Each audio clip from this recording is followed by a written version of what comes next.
Roar, growl, snarl, bellow. Welcome to Paleobites, the podcast that uncovers paleontological mysteries like the Scooby-Doo gang, and that we mostly just run away from them. My name's Matthew Dahl, and each week I and a rotating series of guest co-hosts talk about and rate a genus of prehistoric animal, be it dinosaur, mammal, arthropod, and so on. This week I'm joined with someone who will run away with me to get... Wait, that didn't sound right. Stephen Curro, how are you? Might want to finish that sentence before you... Yes, I'm good. How are you? I was like, we'll run away together. I'm like, no, not like that. If there's a weird monster, then yes, we're running. Yes, we're running away in the same direction, yes. So, especially a paleontological monster, which the only one I can think of is Jack Horner. But oh, of course, him and Marsh. Marsh was a jerk. Neil Charles Marsh? Yeah, makes sense. He's from the olden days. A lot of them were jerks. They didn't really do any of the digging themselves. They just got all their unpaid interns and locals. They smashed fossils to keep the other guy from getting at them. The rivalry got too far. Yeah, crime against paleontology. Yes, don't smash the priceless artifacts. That's Indiana Jones's job. It's like, ouch. Man. Sorry, I'm just babbling right now. Babbling like a herd of squabbling Gallimimus, wouldn't you say? They do like to babble. And speaking of which, flawless. So we're talking about Gallimimus. It means chicken mimic. There's actually a reason why it means that specifically rather than like the other ones which mean ostrich mimic or bird mimic. Oh, chicken. I knew it was a mimic of some kind. I didn't realize it was chicken. That's like Gallus gallus is the scientific name of the domestic chicken. Okay. So why is this masquerading as a giant chicken? It's because we thought that they when they first found it, they thought it was much more compact than the ostrich-like dinosaurs. I'll get into it. So they were wrong, but all right. So a type is an ornithomimosaur, a group of theropod dinosaurs, informally known as the ostrich dinos. Size 20 feet, 6 meters long. 880 to 1,080 pounds or 400 to 490 kilograms make it the largest ornithomimid known, but not the largest ornithomimosaur. That distinction goes to Dinochirus. The cladistics are weird. Diet, it's hard to tell because they had no teeth, but most scientists are currently leaning towards herbivore, with the chance of a slightly omnivorous diet involving eggs or lizards should the time arise being suggested by some. I mean, unless they're like an owl and they just swallowed meat whole. Yeah. But even so, I lean towards plant myself. Right. It makes sense. Plus, it makes sense. It fits in the Jurassic Park games where it's always considered an herbivore. So, time, Late Cretaceous, 71 to 69 million years ago. Nice. Mm-hmm. Location, Mongolia. Described in 1972. Pop culture appearances, Jurassic Park is the most famous example. Of course. And the scene depicting them is incredibly important to the history of film special effects.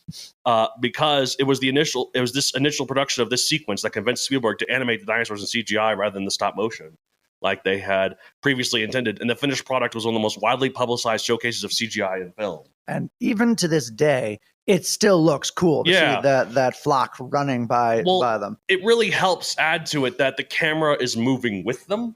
Like, it's like the cameraman is running alongside them while it really makes it seem so real. So they're not just on a treadmill or something. Yeah, they're not just on a treadmill, or it's not just a still image where it's easy to insert in something, So yes, this changed movie making forever to the woes of CGI hating film bros everywhere.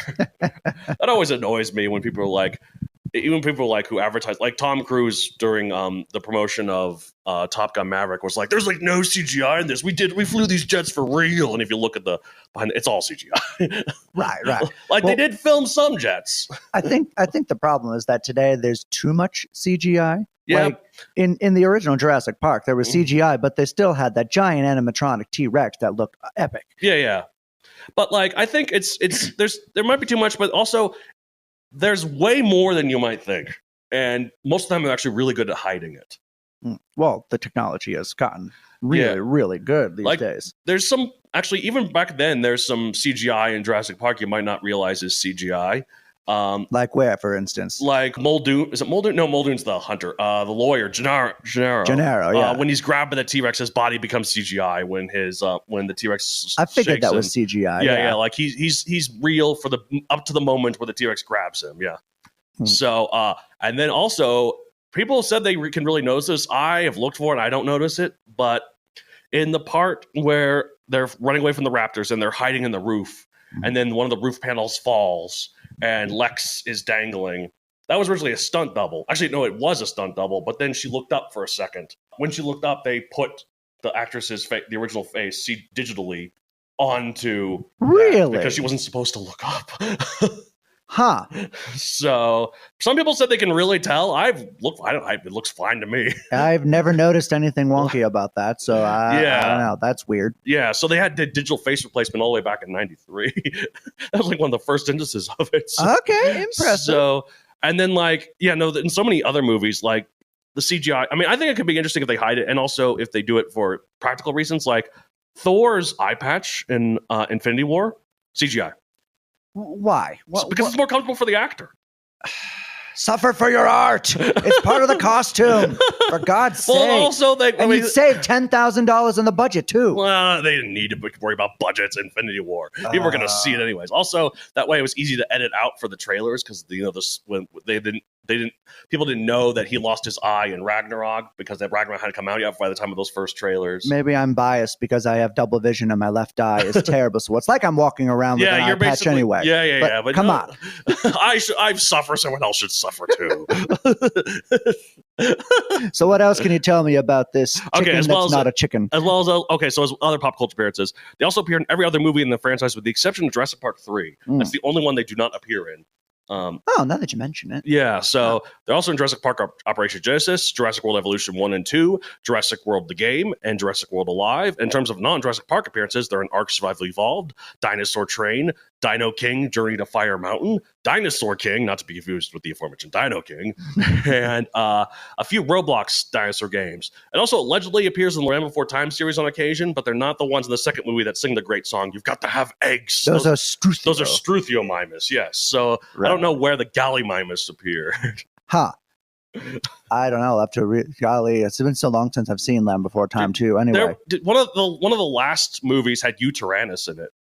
Oh wow! It's like the feathered sharptooths they called them. It was so cool. The feathered sharptooth. Yeah. How many movies did they make anyway? I think there's 15. Good Lord! Plus a TV series. I did see snippets of the TV series once, but I did love seeing Gallimimus in Operation Genesis back when I played that old PlayStation 2 game. Mm-hmm. I mean, all they did was just kind of run around and then they were good in the demo. They were occasionally get eaten. But yeah, there they are in the in Land Before Time. Oh, so this is the Tyrannus. Tyrannus. Wow. Well, that's cool that they updated it a little bit. Yeah, even had the little crest there because it's a Proceratosaurus too. Sweet. Yeah, I always liked that the sequels, as silly as they were, they really did up the dinosaur count. Yeah, they exposed you to lots of different dinosaurs. As a kid, I admit, watching starting with the third one, there were dinosaurs. I was like, is that even real? What is that thing supposed to be? Like in the third one, there's those bullies. I forget their names. The bullies. You forget their names, but their names tell you what species they are. They're hip, mutt, and nod. Nodosaur, Muttaburrasaurus, and Hypsilophodon. There you go. Perfect. Well, thank you. The only one that looks even remotely like his species, though, is Nod. You have resolved a deep and dark mystery of my childhood, so thank you. Yeah, the big bully, he is apparently a Hypsilophodon. He does not look like one, but apparently that his name is HYP. So I always thought he looked like a kind of like a shark tooth. I was like, how is he living in the Great Valley? Nah, he's a Hypsilophodon. Well, I was 8. What did I know? And Mutt kind of looks like just a more of a generic, like, duck-billed dinosaur. It doesn't look like an iguana. But again, who cares? Right, yeah. Also, that was the third one was the first Land Before Time to come out after Jurassic Park, and therefore that's why they had raptors in it. Ah, of course. Raptors are more iconic at that point. Yeah, exactly. So, anyways, it was officially, Gallimimus was officially named and described in 1972 by Halska Osmalka. Anyways, have you heard of, Halska raptor? That's the duck raptor. Oh, okay. This is the Halska of which a Halska raptor is named. So this is another one of his. Mm-hmm. So this specimen, it was found in it was a Polish-Mongolian expedition collaboration during the Cold War era is when this was found. Oh. Considering both those were under Soviet rule, and yet these were also helped with American science. It's kind of an interesting sort of mix. It's interesting how history gets entangled in with science and learning. I didn't realize. It makes sense, but I didn't realize that the Soviets were involved in that particular paleontological dig. Yeah, so like they basically borrowed Western style scientific methodology to make some of these paleo finds because both of these were they're both Poland and Mongolia were under Soviet rule. I'm sure that they didn't tell the Kremlin. Oh, by the way, we are using Western science. It's like we do Russian science. We do not use American science. Exactly. Capitalism is for babies, and the babies here drink vodka and like communism. Wasn't until after that they found the Gallimimus that they said, "Oh, by the way, this is what we do." No, we will give you this for 50 million rubles.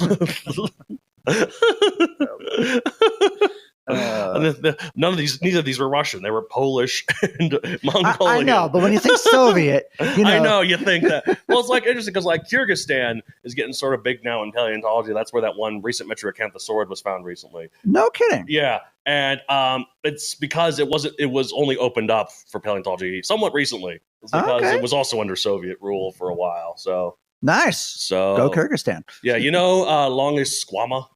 It's that one I don't know. You've seen it. It's in Disney's Dinosaur. It's the weird lizard thing with flappy. Oh, the thing that flies around in the beginning. We think it didn't actually fly. We think it just raised and lowered. Right. Yeah, but that was from Kyrgyzstan. Cool. So, anyways, also those from the Triassic, but whatever. So there's a lot wrong with that movie. Yeah, but there's also a lot right with it too, in terms of how good it is. Not necessarily of course. speaking. The first described specimen was nearly complete. And this excellent preservation helped scientists finally start figuring out more about the ornithomimosaurs as a group, because before Gallimimus, most ornithomimosaurs were only known from random fragments. Okay. This turned Gallimimus into the flagship, like the poster child for the family as a whole. Mm-hmm. And that's initially why they thought it was like a chicken, more like, because they got more of its body than they got the other ones, which are already named as ostrich-like. And like this one's bulkier. Maybe it's like a big chicken. Gotcha. So it changed the perception of that group. So part of the fossil included sclerotic rings preserved in the eye sockets, meaning they could infer its vision abilities based on real bone material. Ooh. There's strong evidence that Gallimimus had sharp daytime vision, good for spotting predators like Tarbosaurus. Very nifty. Speaking of Tarbosaurus, that original Polish-Mongolian collaboration, when they first found it, that's when they also found Tarbosaurus and Deinocheirus. But this was back when we just thought Deinocheirus was just those arms. Right. We saw those arms, like, wow, what crazy creature is this? And then we found the rest of it. Like, the arms are actually the least interesting thing about it. And this is before the drama with Tarbosaurus. Is it Tarbosaurus? Is it Tyrannosaurus Batar? Is it Tarbosaurus? Is it Horner again? Probably. Horner. This was like you said. We were talking about this before we started recording. People are surprised how big this thing is. Like, it's huge. Like, it looks small because we may know it from Jurassic Park, where it gets eaten by and chomped by a T-Rex. Honestly, even in that movie, it's undersized. Like, again, this is 20 feet long. Tyrannosaurus is 40 feet long. So the Gallimimus should have been only half the length. Right, not like a third or a fourth. That's a very good point. And even then, like when Alan and the kids are running and they're being swarmed by that flock, they're huge. They animals. are. I mean, they look like just giant ostriches. Yeah, exactly. People forget how huge. It doesn't take that much for a dinosaur to be huge.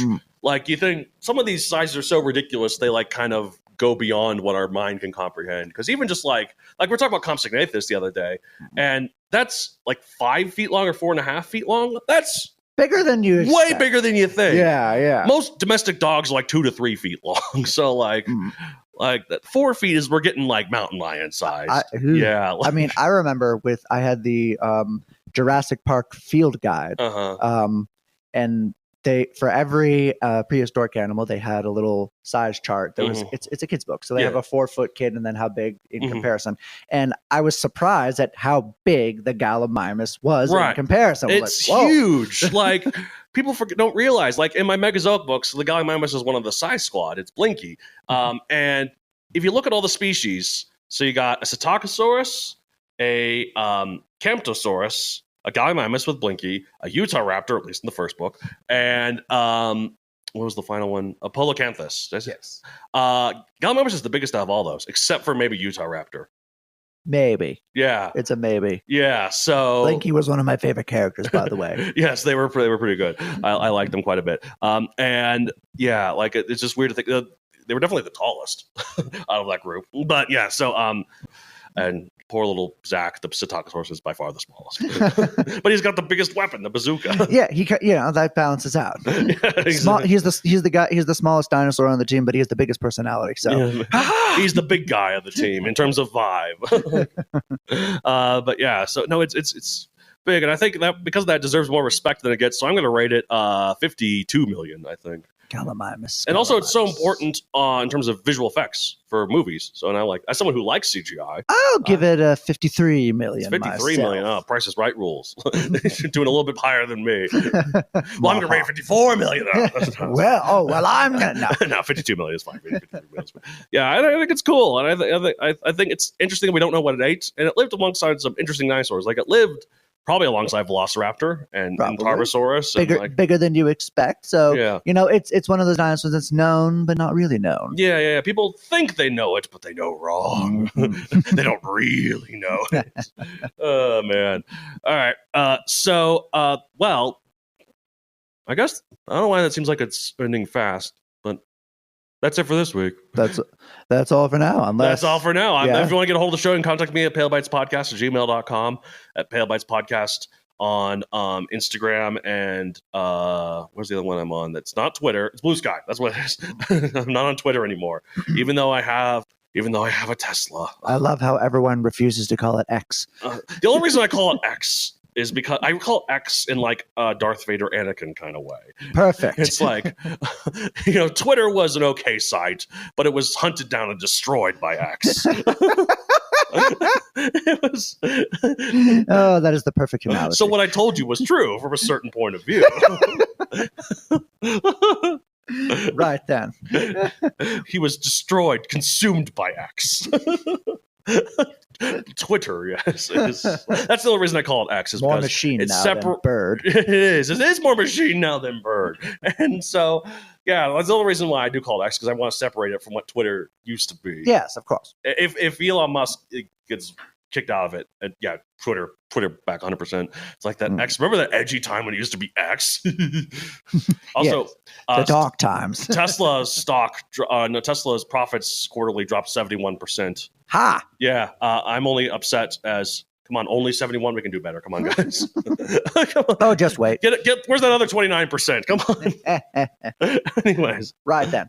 Anyways, I do have a Tesla, but I only bought it because I wanted a green car, and it was before. I have a bumper sticker that says I bought this before Elon went crazy. Oh, I don't blame you. A lot of people weren't expecting this to happen. That's how you lose your main. You lose your main market. You pay the consequences. Mm-hmm. Like.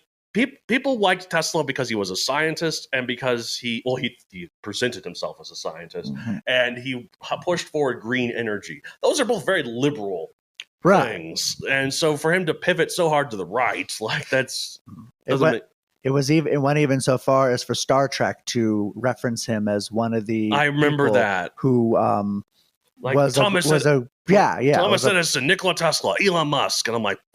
To be fair, Thomas Edison and Elon Musk are kind of somewhere. They reveal later that the person who Lorca, Captain Lorca, who listed those people, he's the bad Lorca from the Mirror Universe. Oh, so it works out. So it fit. It accidentally works out. Okay. Anyways, all right. Where can they find you, by the way? You can find me at stephencurro.com. That's stephencurro.com. Yep. I have published a novelette and some short stories and a few other nerdy shenanigans. Nice. I have a book series on Amazon Megazoic available for print to Kindle. Like I said, there is a Gallimimus in it.